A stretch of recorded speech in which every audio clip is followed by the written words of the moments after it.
దశకు మరి పవన్ కళ్యాణ్ గారు రావడం చాలా దురదృష్టకరమని మనం చేస్తున్నాం. అంతేకాదు నేను జాతీయ నాయకులతో చాలా తిట్లు తిన్నాను. లెటర్ మరి జాతీయ నాయకులు నువ్వేమో బీజేపీతో పొత్తులో ఉంటావు, చంద్రబాబుతో మంటలాడతావు, చంద్రబాబు జైల్లో ఉంటే నువ్వు జైలుకి వెళ్ళి పలకరిస్తావు, పలకరించి బయటకు వచ్చి నేను చంద్రబాబు కలిసే పోటీ చేస్తున్నావు అని అంటావు.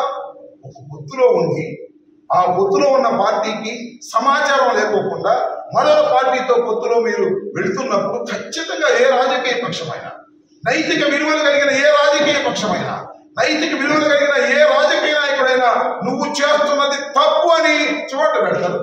వాళ్ళు పెట్టేదేంటి దారే పడిన చివాట్లు పెడతారు. ఏమైనా నీకు బుద్ధిలో బుద్ధి లేదా?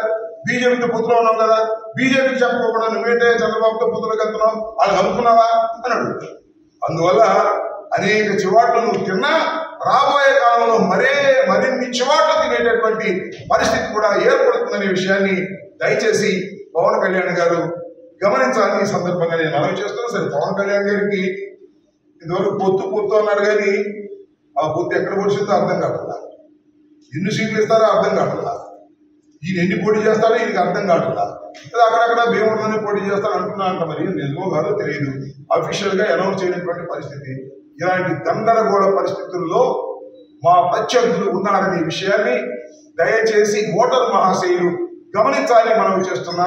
వాళ్ళు గందరగోళంలో ఉన్నారు, వాళ్ళు ఎన్ని సీట్లు తేల్చుకోలేని పరిస్థితిలో ఉన్నారు, ఎవరెక్కడ పోటీ చేయాలో కూడా తెలియనటువంటి పరిస్థితిలో ఉన్నారు. చంద్రబాబు నాయుడు గారు కూడా రెస్ట్ తీసుకునే పరిస్థితిలో ఉన్నారు. కాబట్టి టోటల్ గా తెలుగుదేశమే రెస్ట్ తీసుకోవాల్సినటువంటి పరిస్థితి ఏర్పడుతుంది.